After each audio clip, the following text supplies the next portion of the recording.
പ്രിയപ്പെട്ട സുഹൃത്തുക്കളെ, nature life T വിയിലേക്ക് ഹാർദമായ സ്വാഗതം. ഇന്ന് നമ്മളോടൊപ്പം ഉള്ളത് ശ്രീമതി ഹൈമവതിയാണ്. ഹൈമവതി കൊട്ടാരക്കരയ്ക്കടുത്ത് പെരിങ്കുളം എന്ന സ്ഥലത്ത് നിന്നാണ് വരുന്നത്.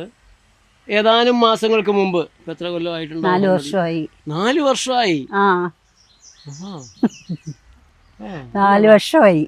4 വർഷം പൂർത്തിയായില്ല. മെയ് 18 ആകുമ്പോൾ 4 വർഷം പൂർത്തിയാവും. 4 വയസ്സ്. 4 വയസ്സായി. 4 വർഷം കൊണ്ട് സുഖം. സുഖം എന്ന് പറഞ്ഞാല് കാണുന്നവർക്ക് മനസ്സിലാവില്ലല്ലോ. നമുക്ക് 4 വർഷം മുമ്പ് എന്ത് ദുഃഖം ഉണ്ടായിരുന്നു. അത് 4 വർഷത്തിന് മുൻപ് രോഗമായിരുന്നു. എല്ലാ രീതിയിലും എല്ലാ അസുഖങ്ങളും ഉണ്ടായിരുന്നു. ഒരിക്കലും നമ്മള് ട്രീറ്റ്മെന്റ് കഴിഞ്ഞ ഉടനെയാണോ? അല്ല, ഞാൻ ചെയ്തിട്ടില്ല ഡോക്ടർ ഇതുവരെ അനുഭവം പറഞ്ഞിട്ടില്ല. ഞാൻ എന്നോട് പറയാൻ പറഞ്ഞു, പക്ഷെ ഞാൻ പറഞ്ഞിട്ടില്ല ഇതുവരെ. ആദ്യമായിട്ടാണ് ഇത് തന്നെ ഇടവേളയ്ക്ക് ശേഷം 4 വർഷം ഉടനെ തന്നെ അനുഭവം ഒന്നും പറയാതെ മുങ്ങി നടക്കുകയായിരുന്നു. അല്ല ഡോക്ടർ, എനിക്കെന്തോ മനസ്സിന് ഒരു പ്രയാസം. ഇങ്ങനെ ഇരുന്ന് നമ്മൾ ഇതുവരെ സംസാരിച്ചിട്ടില്ല. ഇല്ല, ഞാൻ എൻ്റെ ജീവിതത്തിൽ ഇതുവരെ അടുത്തിരുന്ന് ഇങ്ങനെ സംസാരിച്ചിട്ടില്ല. പിന്നെ ഒന്നും തന്നെ സംസാരിച്ചിട്ടില്ല, മൈക്കിൽ സംസാരിച്ചിട്ടില്ല, ഒന്നുമില്ല. സാധാരണ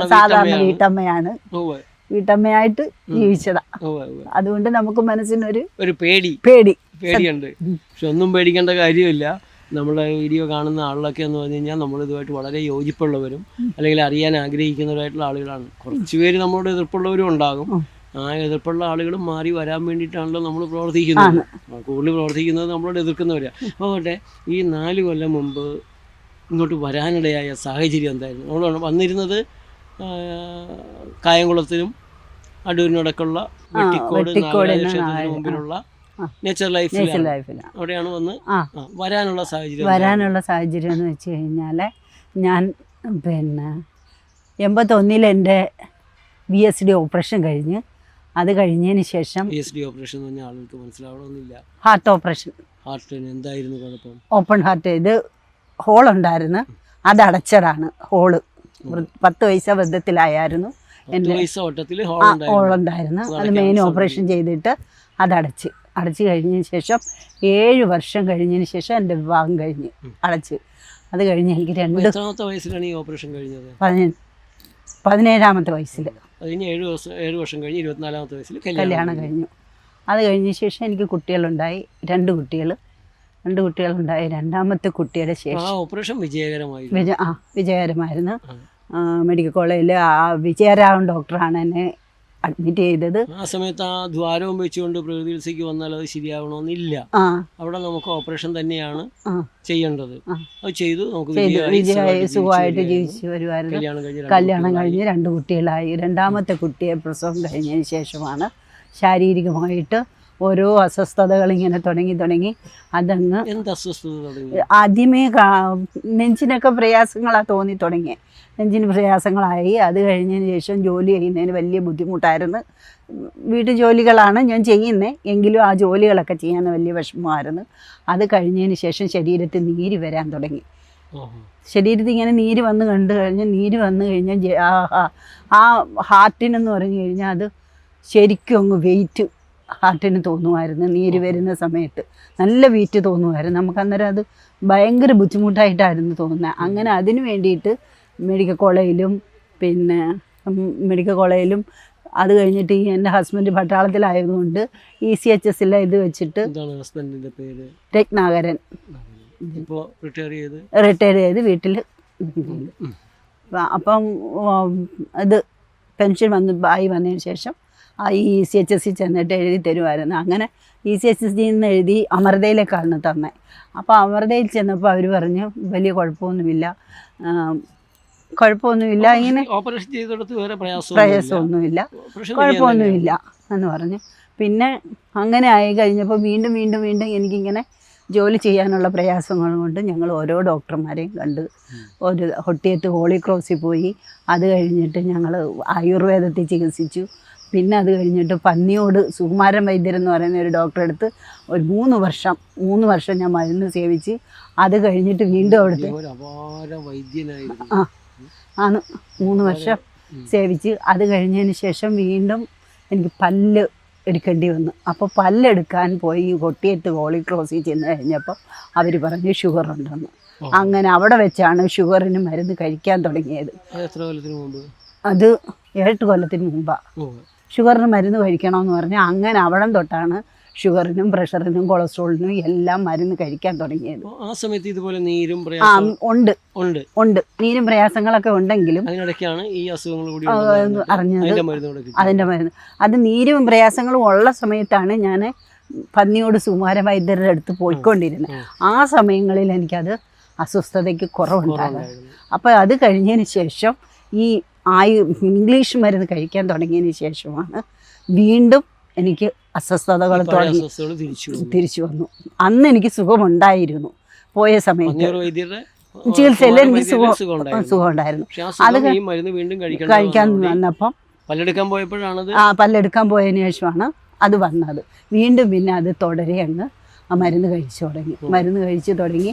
അവസാനം അവിടുന്ന് ഒക്കത്തില്ലെന്നായപ്പോൾ ഞങ്ങൾ കൊട്ടാരക്കര ഒരു കാർഡിയോളജിയുടെ ഡോക്ടറുണ്ട് കൊട്ടാരക്കര. അപ്പോൾ ആ ഹോസ്പിറ്റലിൽ കാണിച്ചപ്പോൾ അവരവിടെ എന്നെ അഡ്മിറ്റാക്കി 5 ദിവസം അവിടെ കിടന്ന് അവർ കുറേ മരുന്ന് തന്ന്. ആ മരുന്ന് കഴിച്ചു കഴിഞ്ഞപ്പോൾ എനിക്ക് ഛർദിലുണ്ടായി. ഛർദിൽ വന്ന് 7 ദിവസം ഒരേ രീതിയിൽ ഛർദിച്ച്. ഒരേ രീതിയിൽ കഴിക്കുന്ന ആഹാരം മരുന്ന് കഴിക്കും, ആഹാരം കഴിക്കുന്ന അപ്പം അങ്ങ് പോകും. വെള്ളം കുടിച്ചാലും അതുപോലെ അങ്ങ് പോകുമായിരുന്നു. അപ്പോൾ ECHC തന്നപ്പോൾ അവർ മരുന്ന് തന്നു. എന്നിട്ടും കുറവില്ല. അവസാനം പിന്നെ ഞങ്ങൾ അവിടെ ചെന്ന് എഴുതി വാങ്ങിച്ചും കൊണ്ട് പിന്നെ വെഞ്ഞാറമൂട് പോയി. അവിടെ ചെന്നപ്പോൾ ഡോക്ടർ പറഞ്ഞ് മരുന്നിൽ നിന്ന് വന്നതാണ്. ഗോകുല മെഡിക്കൽ കോളേജിൽ അവിടുന്ന് പിന്നെ മരുന്നിൽ നിന്ന് വന്നതാണ് ഈ ഛർദിൽ. അങ്ങനെ മരുന്ന് കൂടിപ്പോയിട്ടാണ് ഈ ഛർദിൽ വന്നത്. അങ്ങനെ പിന്നെ അവിടെ അന്ന് മുതൽ പിന്നെ അവിടുത്തെ ചികിത്സയായിരുന്നു. അപ്പോൾ എല്ലാ ഇതിനും മരുന്ന് കഴിക്കുന്നുണ്ട്. അപ്പോൾ ഇടയ്ക്ക് എനിക്ക് പിന്നെ കൊറോണ സമയത്ത് വലുതായിട്ട് പനി വന്നു. അപ്പോൾ അവരവിടെ ചികിത്സ ചെയ്ത് അവിടെ 5 ദിവസം കിടന്നു.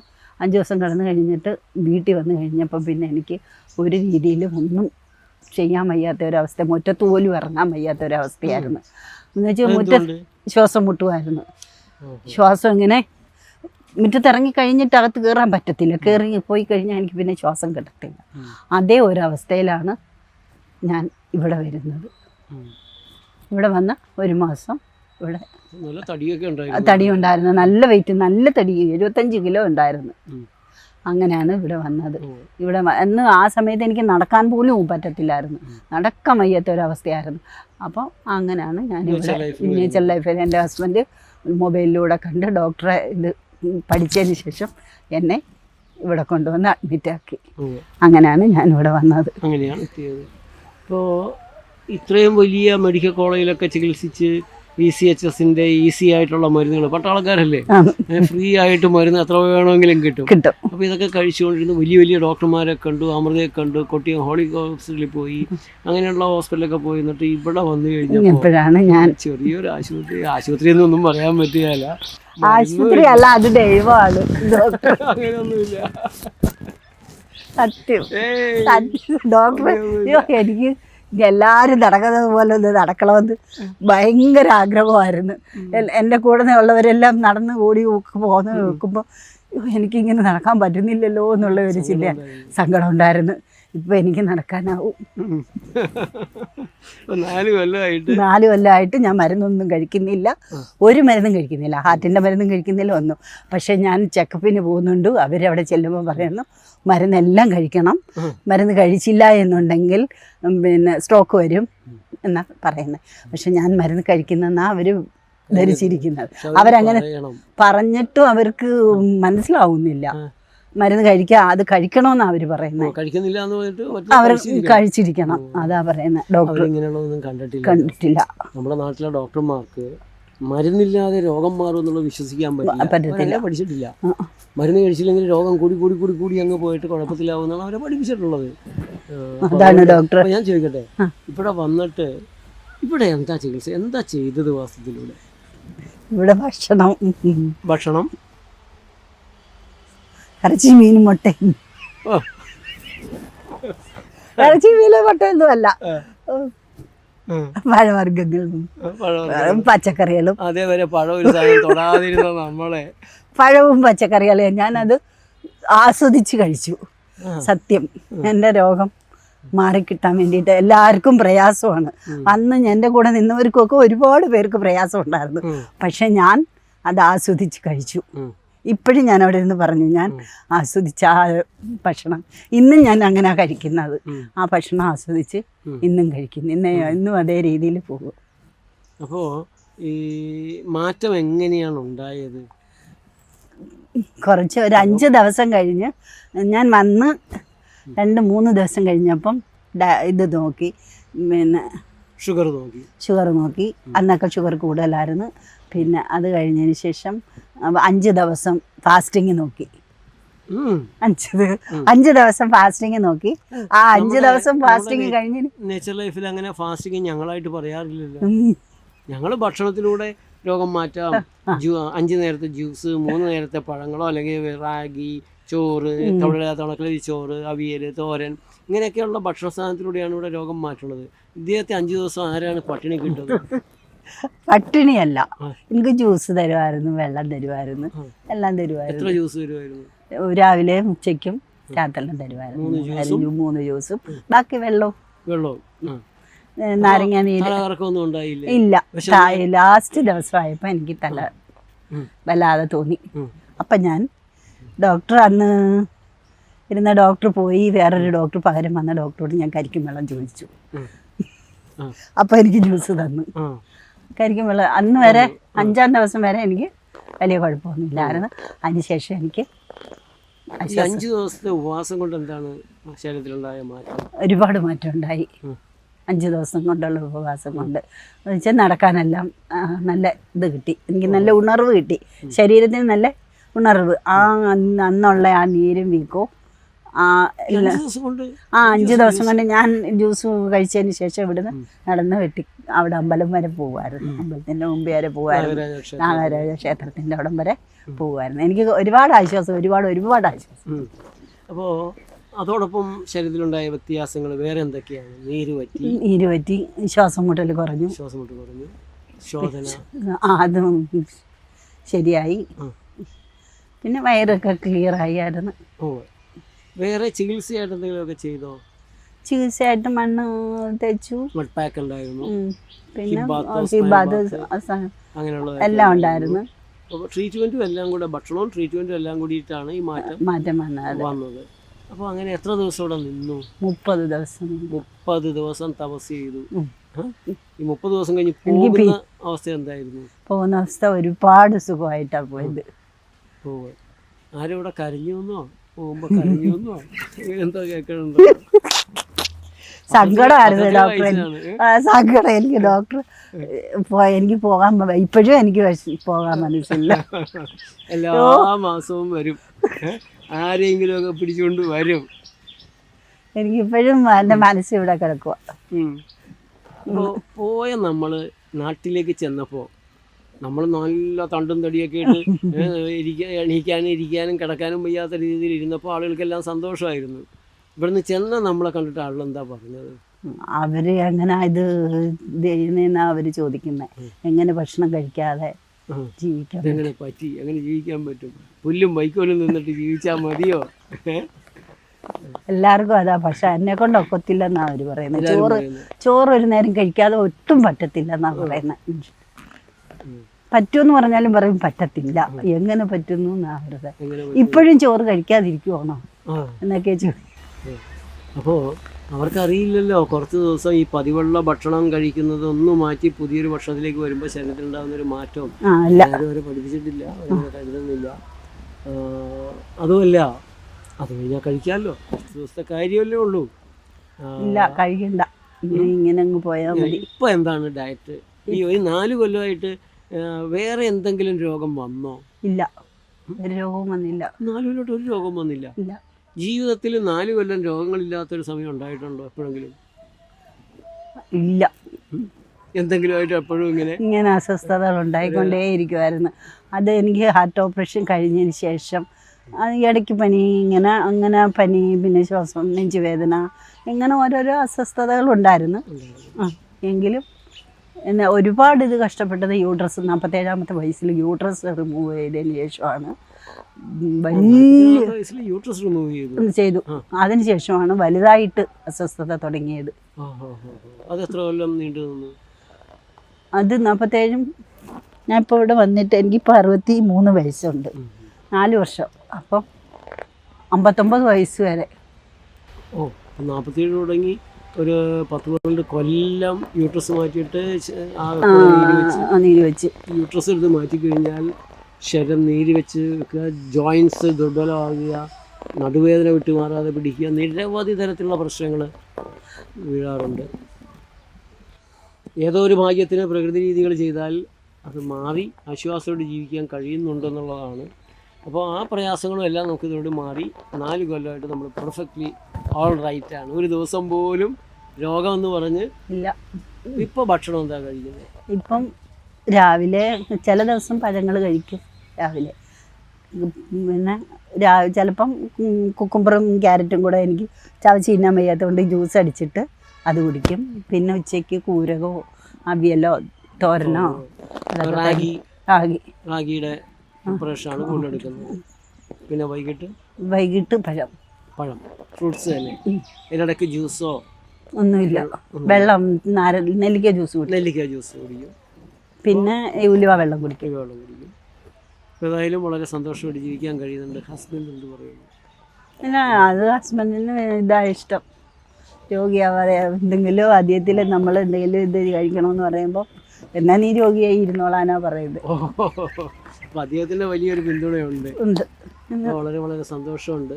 അപ്പോൾ ആർക്കെങ്കിലും ചികിത്സയെക്കുറിച്ച് കുറച്ചുകൂടി അറിയണമെന്നുണ്ടെങ്കിൽ ഒന്ന് ഫോൺ വിളിക്കാൻ നമ്പർ ഒന്ന് പറഞ്ഞു കൊടുത്താൽ 94 00 00 97 3121. ഇടയ്ക്കൊന്ന് വിളിച്ചാൽ പറഞ്ഞു കൊടുക്കാനായിട്ട് എതിർപ്പൊന്നുമില്ല. അപ്പോൾ വളരെ വളരെ സന്തോഷമുണ്ട്. ഹൈമവതിയുടെ ഈ അനുഭവം, രോഗം കൊണ്ട് ഗതികേടിൽ ദുരിതം സഹിക്കുന്ന, ദൈവത്തെ ശപിക്കുന്ന, ജനിച്ചതിനെ ശപിക്കുന്ന ധാരാളം പേര് നമ്മുടെ നാട്ടിലുണ്ട്.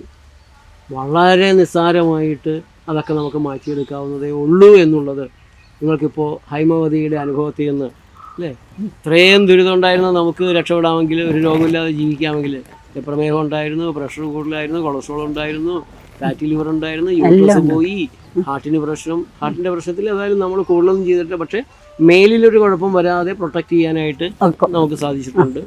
ശ്വാസം ഇതെല്ലാം 5-8 തരത്തിലുള്ള കുഴപ്പങ്ങളുണ്ടായിടത്തു നിന്നാണ് നമ്മൾ ഒരു കുഴപ്പമില്ലാതെ, ഒരു രോഗമില്ലാതെ ജീവിക്കുന്നത്. ഇത് നമ്മളുടെ ആരുടെങ്കിലും ചികിത്സയുടെ മികവോ ഡോക്ടർ എന്ന നിലയ്ക്ക് എൻ്റെയോ എൻ്റെ കൂടെയുള്ള സഹ ഡോക്ടർമാരുടെ മിടുക്കൊന്നുമല്ല. ആ ശരീരത്തിനുള്ളിലുള്ള ജീവൻ്റെ പ്രവർത്തനത്തിന് അതിനുള്ള കരുത്തുണ്ട്, രോഗപ്രതിരോധ ശേഷിയും അതുപോലെ ചിട്ട പാലിച്ചു കഴിഞ്ഞപ്പോൾ ശരീരം സ്വയം ചെയ്യുന്ന ഒരു റിപ്പയറിംഗ് ആണ്. അതാണ് വാസ്തവത്തിൽ ഈ പ്രകൃതി ജീവനത്തിലൂടെ നേച്ചർ ലൈഫിൻ്റെ 7 കേന്ദ്രങ്ങളിലും നടക്കുന്നത്. അതാണ്. ഇതിൽ അത്ഭുതമോ കൂടോത്രോ മാജിക്കോ ഒന്നുമില്ല. ഇത് സ്വാഭാവികമായിട്ട് ആര് നേരെ ചൊവ്വേ കഴിക്കേണ്ട ഭക്ഷണം, ഇപ്പോൾ ഇദ്ദേഹം കഴിച്ച ഭക്ഷണമല്ല അടുത്തൊരാൾ കഴിക്കേണ്ടത്. ഒരാൾക്ക് റാഗി പിടിച്ചൊന്നും വരില്ല, നമ്മൾ റാഗി കൊണ്ട് രക്ഷപ്പെട്ടു, പക്ഷെ വേറൊരാൾക്കത് നടക്കണമെന്നില്ല. അപ്പം നിങ്ങളുടെ ശരീരത്തിൻ്റെ പ്രത്യേകത അനുസരിച്ച് നിങ്ങൾ കഴിക്കേണ്ട ഭക്ഷണം കഴിക്കേണ്ട സമയത്ത് കഴിക്കേണ്ട അളവിൽ കഴിക്കുകയാണെങ്കിൽ നിങ്ങൾക്കത് ഗുണമായിട്ട് മാറും. രോഗം മാറ്റാനും ആരോഗ്യമായിട്ട് ജീവിക്കാനും സഹായമാകും. അതല്ലായെങ്കിൽ നിങ്ങൾ കഴിക്കുന്ന ഭക്ഷണം തന്നെയായിരിക്കും നിങ്ങളെ രോഗികളാക്കുന്നത്. അതുകൊണ്ട് രോഗം പുറത്തുനിന്ന് വരുന്നതാണെന്നുള്ള അന്ധവിശ്വാസമൊന്നും വേണ്ട. ബാക്ടീരിയയും വൈറസും ഉണ്ടാക്കുന്നതാണെന്നുള്ള കള്ള അല്ലെങ്കിൽ തെറ്റായ സങ്കല്പങ്ങളിൽ കുടുങ്ങിപ്പോവണ്ട. ആഹാരപാനീയങ്ങളും ജീവിത രീതികളും നേരെയാക്കിക്കൊണ്ട് ഏത് രോഗത്തിൽ നിന്നും നിങ്ങൾക്ക് രക്ഷപ്പെട്ട് രോഗങ്ങളില്ലാതെ സുഖമായി ജീവിക്കാവുന്നതേ ഉള്ളൂ. അതുമായിട്ട് യോജിപ്പാണല്ലോ ഹൈമവതി? ഏത് രോഗമായാലും മാറും. കൂടെ ഉണ്ടായിരുന്നപ്പോഴും എല്ലാ രോഗവും വന്നവരെല്ലാം മാറിപ്പോകുന്നതല്ലേ? എല്ലാ രോഗങ്ങളും മാറിപ്പോകുന്നതാണ് ഞാൻ കണ്ടത്. പിന്നെ ഞാൻ എല്ലാവരോടും പറയും. അതാണ് നമുക്ക് ഇത് തുടരാനുള്ള ഒരു ആത്മവിശ്വാസവും ആദ്യ സമയങ്ങളിൽ കിട്ടിയത്. ബാക്കിയുള്ളവർ കൂടെയുള്ളവരുടെ എല്ലാം രോഗം മാറുന്നുണ്ട്, അപ്പം ഞാനും രക്ഷപ്പെടും എന്നുള്ളൊരു തോന്നലിൽ നിന്നാണ്. അതായാലും ഒരിക്കൽ കൂടെ ഹൈമവതിക്ക് നന്ദി, നമസ്കാരം.